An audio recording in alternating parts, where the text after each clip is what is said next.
우리의 삶에는 누구도 피할 수 없는 환난이 있습니다. 믿음으로 산다고 해서 환난이 없어지는 것은 절대 아닙니다. 오히려 하나님을 바로 섬기려고 할수록 더 많은 어려움을 만나기도 합니다. 또한 세상 여러 문제들로 우리는 낙심하기도 합니다.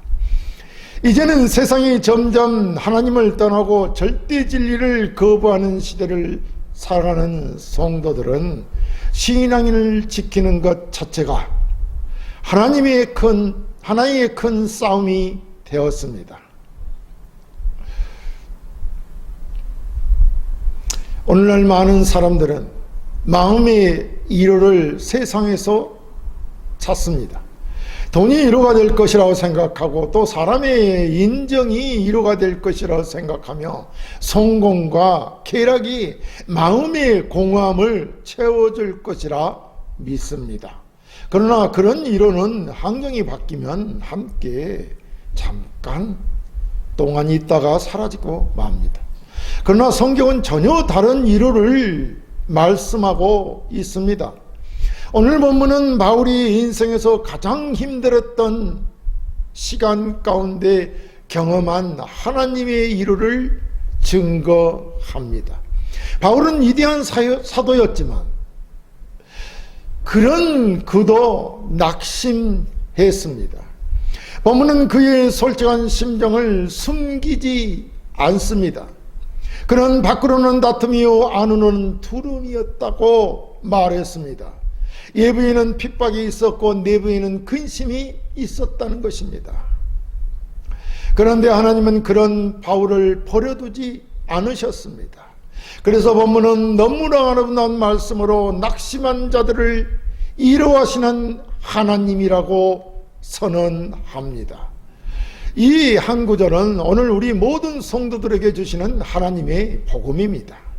기쁜 소식이라는 말입니다. 우리 하나님은 환난이 없는 하나님이 아니라 환난 가운데 찾아오시는 하나님이십니다. 죄로 인해 하나님과 원수되었던 우리를 독생자 예수 그리스도의 십자가로 화목하게 하시고 성령으로 날마다 위로하시는 하나님이십니다. 우리가 잘 알아야 될 것은 항상 우리에게는 환난이 다가오고 있다는 것입니다. 왜냐하면 우리는 원래 죄인이었기 때문입니다. 그렇기 때문에 항상 환난이 찾아오는 것입니다. 이는 어찌할 도리가 없습니다. 그럼에도 하나님께서는 날마다 성령으로 위로하신다라는 말씀입니다. 오늘 보면은 우리에게 분명히 말씀합니다. 환난보다 크신 하나님을 바라보라는 것입니다. 위로보다 위로의 근원이신 하나님을 붙들라는 것입니다. 오늘 말씀을 통하여 우리 모두가 모든 환난 가운데서도 위로하신 하나님을 다시 만나게 되시기를 바랍니다. 첫째, 하나님은 환난 가운데 있는 자기 백성을 결코 예면하지 않으십니다. 본문 5절에 우리가 마게도냐에 이르렀을 때에도 우리 육체가 편하지 못하였고 사방으로 환난을 당하여 밖으로는 다툼이요 안으로는 두려움이었노라 라고 하였습니다. 여기서 환난이라는 말은 단순한 어려움 정도가 아닙니다. 어느적으로는 사람을 사방에서 짓눌리는 압박과 고통을 의미합니다. 여러분, 사람이 이러한 압박과 고통을 받게 되면 참 견디기 힘듭니다. 마치 거대한 바위가 사람을 짓누르는 것처럼 손조차 쉬기 어려운 상태에 처하게 되면 견디기 힘들다는 말입니다. 바울은 바로 그런 현실 속에 있었습니다. 마게도냐에 도착했지만 평안은 없었습니다. 육체도 지쳤고 마음도 무너졌습니다. 밖에서는 유대인들의 핍박과 거짓 교사들의 공격이 계속되었습니다. 그런데 교회의 문제도 해결되지 않아 마음은 더욱 무거웠습니다. 그런데 바울은 밖으로는 다툼이요 안으로는 두려움이라고 고백했던 것입니다. 우리는 여기서 놀라운 사실을 발견하게 됩니다. 이대한 사도 바울도 두려웠다는 것입니다. 그의 삶에 늘 하나님과 주님과 함께 한다고 해서 기쁨만 있었던 것은 아니라는 것입니다. 그의 마음에도 두려움이 있었던 것입니다. 여러분, 절대 이것은 믿음이 부족해서가 아닙니다. 그가 바로 인간이기 때문입니다. 하나님은 성경 속 믿음의 사람들을 초인처럼 그리지 않습니다. 엘리야도 노뎀나무 아래에서 죽기를 구했습니다. 아합과 이세벨에 쫓는 그 죽음의 공포에서 두려움을 느꼈기에 노뎀나무 아래에서 차라리 죽기를 구했습니다. 다윗도 어찌하여 낙심하는가라고 자기 영혼을 향해 외쳤습니다. 예레미야는 눈물의 선지자로 불렸습니다. 사도 바울도 두려움을 경험했던 것입니다. 이것은 우리에게 큰 위로가 되는 것입니다. 성도가 환난을 겪는 것이 이상한 일이 아니라는 것입니다. 예수님도 세상에서는 너희가 환난을 당하나 라고 말씀하셨습니다. 주님은 환난이 없다고 약속하지 않으셨던 것입니다.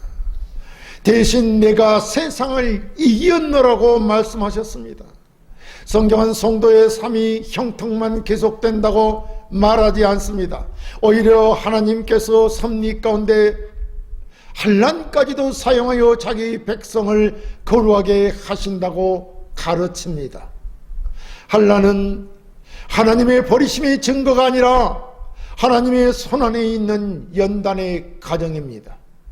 더욱이 우리 주님은 우리의 죄를 대신하여 가장 큰 환난을 친히 담당하셨습니다. 그것이 무엇입니까? 십자가에 못 박혀 돌아가시는 것이 아니겠습니까? 이사야 선지자는 그가 찔림한 우리의 허물 때문이요 그가 상한 우리의 죄악 때문이라 라고 증언하였습니다. 예수님은 우리가 받아야 할 하나님의 심판을 대신 받으셨습니다. 우리가 영원한 영벌을 받지 않도록 십자가에서 버림받으셨다는 것입니다. 그러므로 지금 우리가 당하는 환난은 심판이 아니라 하나님의 손길인 것입니다. 성도 여러분, 혹시 지금 바울처럼 밖으로는 다툼이고 안으로는 두려움이 있습니까? 경제가 너무 어렵습니까? 아니면 질병 때문에 슬프십니까? 가정 문제로 혹시 남몰래 기도하고 계십니까? 교회와 신앙 때문에 마음이 무겁습니까? 오늘 하나님께서는 나는 네 환난을 알고 있다고 말씀하십니다.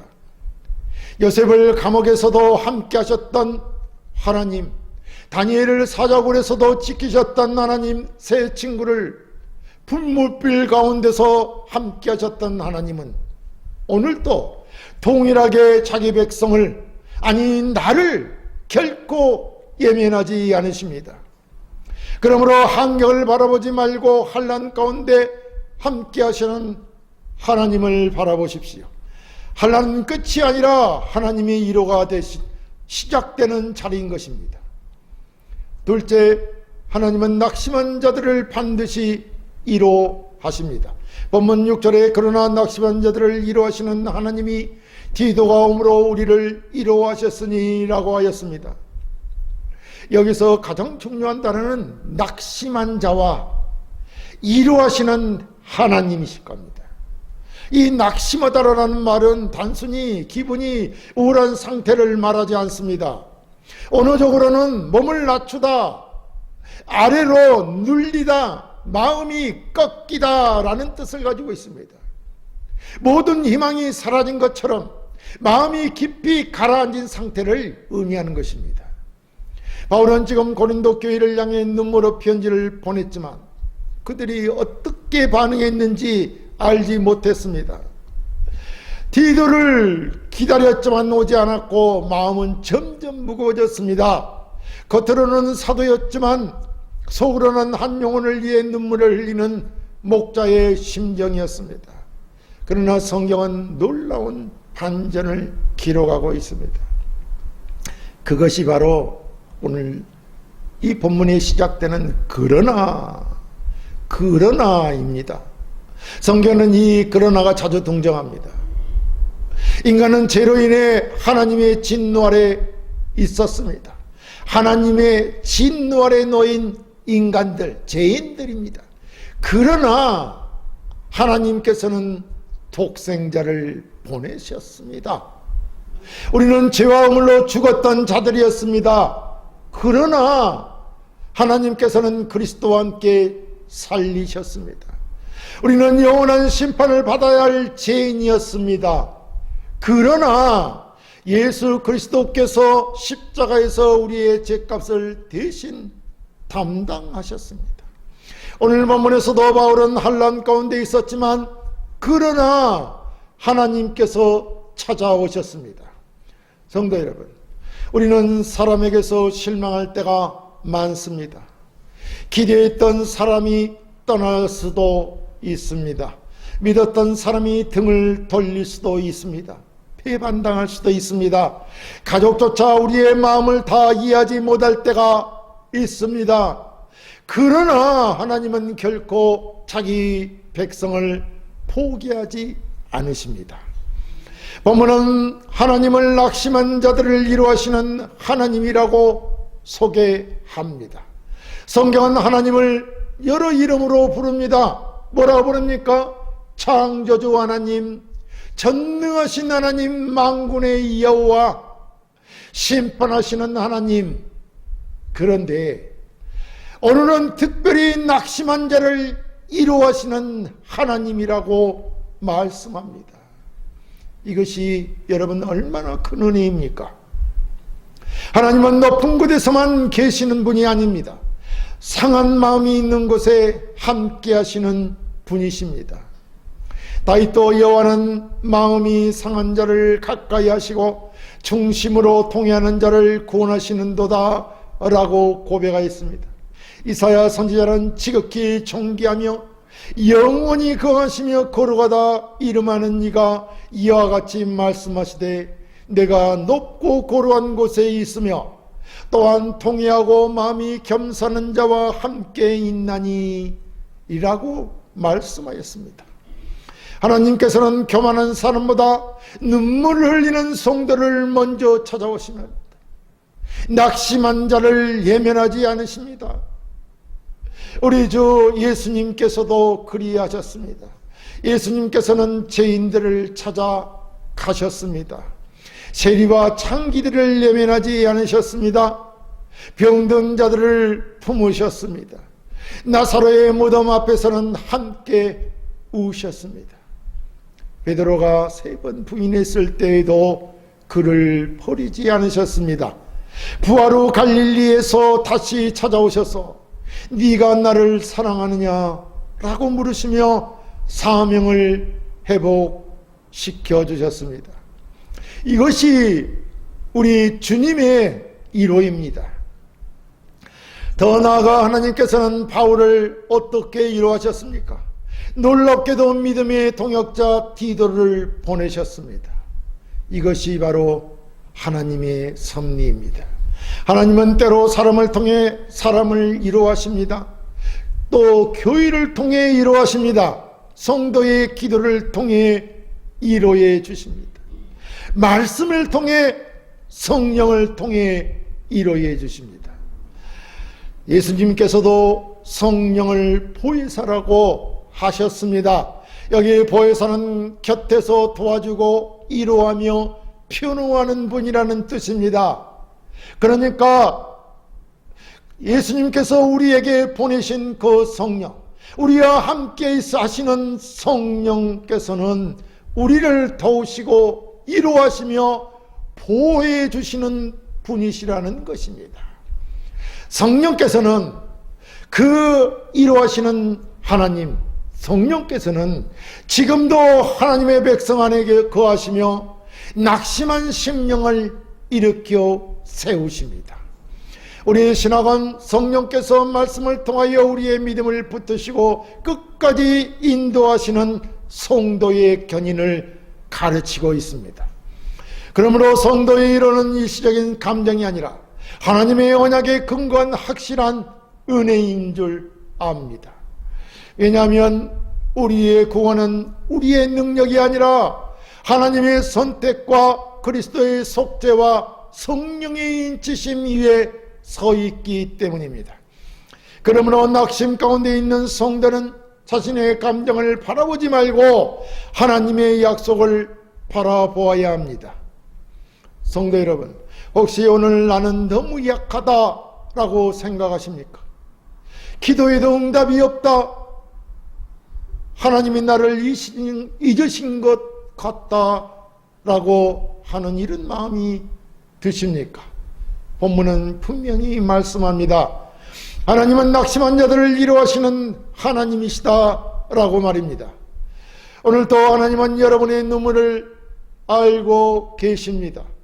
한나가 성전에서 아무 말도 하지 못하고 울기만 했을 때 하나님은 그 기도를 들으셨고, 하갈이 강에서 아이와 함께 울고 있을 때 하나님은 하늘에서 그 음성을 들으셨으며, 엘리야가 노돔나무 아래에서 죽기를 구했을 때 하나님은 먼저 떡과 물을 준비해 주셨습니다.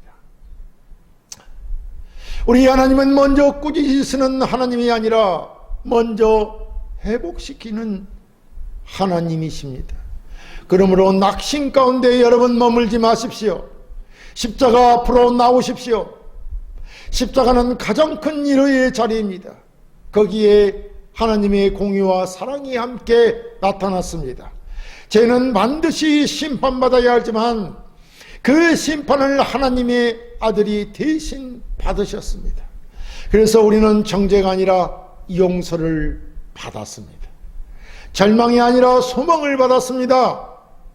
사망이 아니라 영생을 얻었습니다. 이보다 더 큰 위로는 세상에 어디에도 없는 것입니다. 오늘도 하나님께서는 말씀하십니다. 두려워하지 말라, 내가 너와 함께함이라. 이 약속은 바울에게만 주어진 말씀이 아닙니다. 예수 그리스도를 믿는 모든 성도에게 주시는 하나님의 영원한 약속입니다. 그러므로 어떤 난란 속에서도 하나님의 이루를 신뢰하며 믿음으로 일어나시는 저와 여러분이 되시기를 주의 이름으로 축원합니다. 셋째, 하나님은 성도의 교제와 복음 안에서 더욱 큰 기쁨으로 회복시키십니다. 본문 7절에 그가 온 것뿐 아니요 오직 그가 너희에게서 받은 그 위로로 위로하고 너희의 사모함과 애통함과 나를 위하여 열심히 있는 것을 우리에게 보고함으로 나를 더욱 기쁘게 하였느니라 라고 했습니다. 여기에서 가장 중요한 단어들은 사모함, 애통함, 열심, 기뻐하였느니라 입니다. 사모함은 단순한 그림이 아닙니다. 그리움이 아닙니다. 마음 깊은 곳에서 다시 만나기를 간절히 원하는 사랑을 의미합니다. 마음 깊이 간절히 원하는 사랑이라는 말입니다. 여러분, 또한 애통함은 죄를 깨닫고 슬퍼하는 회개의 마음입니다. 열심은 하나님 앞에서 다시 바르게 살아가려는 뜨거운 헌신을 뜻합니다. 이 세 가지는 모두 성령께서 역사하실 때 나타나는 회복의 열매입니다. 고린도 교회는 이전까지 많은 문제를 안고 있었습니다. 교회 안에는 분쟁이 있었고 음행이 있었으며 사도의 권위를 무시하는 사람들도 있었습니다. 바울은 그들을 향하여 눈물로 편지를 보냈습니다. 그 편지는 정죄하기 위한 편지가 아니라 회복시키기 위한 사랑의 편지였습니다. 처음에는 바울도 염려했습니다. 혹시 그들이 내 편지를 거절하지 않을까? 혹시 더 멀어지지 않을까? 그러나 디도가 가져온 소식은 전혀 달랐습니다. 고린도 교회 성도들은 회개했습니다. 바울을 다시 사랑하게 되었습니다. 복음을 다시 붙잡았습니다. 교회가 다시 하나가 되기 시작했습니다. 그 소식을 들은 바울은 내가 더욱 기뻐하였느니라 라고 말합니다. 성도 여러분, 이것이 하나님의 일호의 완성입니다. 하나님은 단순히 우리의 눈물만 닦아주시는 분이 아닙니다. 잃어버린 관계를 회복시키고 죄인을 해결시키며 교회를 다시 하나 되게 하시고 마침내 복음의 기쁨을 회복하게 하시는 하나님이십니다. 성경을 보면 하나님의 일호는 언제나 회복으로 이어졌습니다. 당자가 아버지 집으로 돌아왔을 때 아버지는 먼저 달려가 그를 안았습니다. 옷을 입히고 가락지를 끼워주고 잔치를 열었습니다. 그 이유는 무엇입니까? 내 아들은 죽었다가 다시 살아났으며 내가 잃었다가 다시 얻었노라. 이것이 하나님의 기쁨인 것입니다. 또한 베드로를 보십시오. 3번이나 예수님을 부인했습니다. 그 죄는 결코 가벼운 죄가 아니었습니다. 그러나 불하신 예수님께서는 베드로를 정죄하지 않으셨습니다. 갈릴리 바닷가에서 아침 식사를 준비하시고 네가 나를 사랑하느냐라고 3번 물으시며 그를 회복시키셨습니다. 그리고 뭐라고 했습니까? 내 양을 먹이라 라는 사명을 다시 맡겨주셨습니다. 하나님의 일호는 언제나 사명을 회복시킵니다. 우리 역시 마찬가지입니다. 죄를 회개하고 하나님 품으로 돌아올 때 하나님께서는 우리를 다시 일으켜 세웁니다. 신앙은 회개를 인간의 공로로 보지 않습니다. 회개 역시 하나님의 은혜의 선물이라고 말하는 것입니다. 성령께서 죄를 깨닫게 하시고 그리스도의 십자가 앞으로 인도하시며 믿음으로 다시 일어서게 하시는 것입니다. 성령께서 말입니다. 죄를 깨닫게 하시고 예수 그리스도의 십자가 앞으로 인도하셔서 믿음으로 다시 서게 하신다는 것입니다. 그래서 우리의 자랑은 오직 예수 그리스도 뿐인 것입니다. 우리가 하나님께 나갈 수 있는 이유는 우리의 의 때문이 아닙니다. 오직 십자가에 열리신 우리 주 예수 그리스도의 보혈 때문입니다. 예수님께서 우리의 죄를 대신 지시고 하나님의 진노를 담당하셨기에 우리는 용서받았고 하나님과 화목하게 되었으며 하나님의 자녀가 되었습니다. 그러므로 성도의 가장 큰 일호는 환경이 아닙니다. 건강도 물질도 아닙니다. 사람도 아닌 것입니다. 어제 예수 그리스도 자신이 우리의 가장 큰 일호인 것입니다. 사도 바울은 훗날 로마서에서 이렇게 고백합니다. 누가 우리를 그리스도의 사랑에서 끊으리요? 환난이나 공고나 박해나 기근이나 적신이나 위험이나 칼이랴. 그러나 이 모든 일에 우리를 사랑하시는 이로 말미암아 우리가 넉넉히 이기느니라 라고 하였습니다. 이 얼마나 놀라운 말씀입니까? 환난은 우리가 이 땅에 사는 날 동안 없어지지 않습니다. 그러나 그리스도의 사랑은 결코 우리를 끊을 수 없습니다. 그리스도에게서 끊을 수 없다는 것입니다. 그래서 성도는 이기는 것입니다. 그리스도께서 이기신 것처럼 우리는 이 세상을 이기는 것입니다. 세상이 보기에는 우리가 약해 보여도 하나님의 은혜로 우리는 승리합니다. 성도 여러분, 오늘 우리의 가정에도 이런 회복이 있어야 합니다. 부부 사이에 회복이 있어야 하고 부모와 자녀 사이에 회복이 있어야 하고 교회 안에 용서와 사랑이 회복되어야 합니다. 성도는 혼자 신앙생활하는 존재가 아닙니다. 하나님께서는 교회를 세우시고 성도를 연결하시며 서로 위로하고 격려하게 하셨습니다. 혹시 지금 누군가에게 상처를 주고받은 일이 있습니까? 먼저 손을 내미십시오. 혹시 오래도록 용서하지 못한 사람이 있습니까? 그리스도께서 우리를 용서하신 것처럼 용서하십시오. 혹시 낙심한 성도가 곁에 있습니까? 하나님께서 디도를 보내셨던 것처럼 여러분이 그 사람의 디도가 되어 주십시오. 전화 한 통이 사람을 살리는 것입니다. 짧은 기도가 사람을 일으켜 세우는 것입니다. 따뜻한 격려 한마디가 무너진 영혼을 다시 세우는 것입니다. 우리가 받은 위로를 흘려보낼 때 하나님께서는 또 다른 영혼을 회복시키십니다. 바울의 기쁨은 자신의 성공 때문이 아니었습니다. 고린도 교회가 하나님께 돌아왔다는 사실 때문이었습니다. 이것이 목회자의 기쁨이며 성도의 기쁨입니다.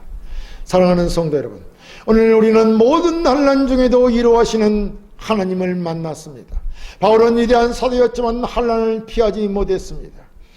밖으로는 다툼이 있었고 안으로는 두려움이 있었습니다. 그러나 하나님께서는 그를 버리지 않으셨습니다. 낙심한 자를 찾아오셨고 디도를 통해 위로하셨으며 고린도 교회의 회복 소식을 통해 더욱 큰 기쁨을 허락하셨습니다. 이 하나님은 오늘도 변함 없으십니다. 여러분의 눈물을 하나님은 아십니다. 여러분의 기도를 하나님은 들으십니다. 여러분의 상처를 하나님은 예면하지 않으십니다. 무엇보다 하나님께서는 독생자 예수 그리스도를 보내셔서 우리의 가장 큰 문제인 죄와 사망을 해결하셨습니다. 십자가는 하나님의 최고의 위로입니다. 그리스도께서 우리의 죄를 대신 담당하셨기에 우리는 죄사함을 받았고 하나님과 화목하게 되었으며 영원한 생명을 약속받았습니다. 그러므로 어떤 환난이 찾아와도 우리는 절망하지 않습니다. 우리의 소망은 환경이 아니라 살아계신 하나님께 있기 때문입니다. 성도 여러분, 혹시 지금도 환난 가운데 계십니까? 낙심하고 계십니까? 혼자 견디려 하지 마시고 십자가 앞으로 나오십시오. 말씀 앞으로 나오십시오. 기도의 자리로 나오십시오. 아니, 교회 앞으로, 교회의 품 안으로 나오십시오. 낙심한 자들을 위로하시는 하나님께서 반드시 여러분을 붙드시고 다시 일으켜 세우실 것입니다. 그리고 여러분도 하나님의 위로를 받은 사람으로서 상한 마음을 가진 이웃과 성도들을 위로하는 믿음의 통로가 되시기를 바랍니다. 오늘도 내일도 그리고 영원토록 우리를 붙드시는 하나님을 의지하며 모든 난란 가운데서도 흔들리지 않는 믿음을 살아가는 저와 여러분이 되시기를 우리 주 예수 그리스도의 이름으로 간절히 축원합니다.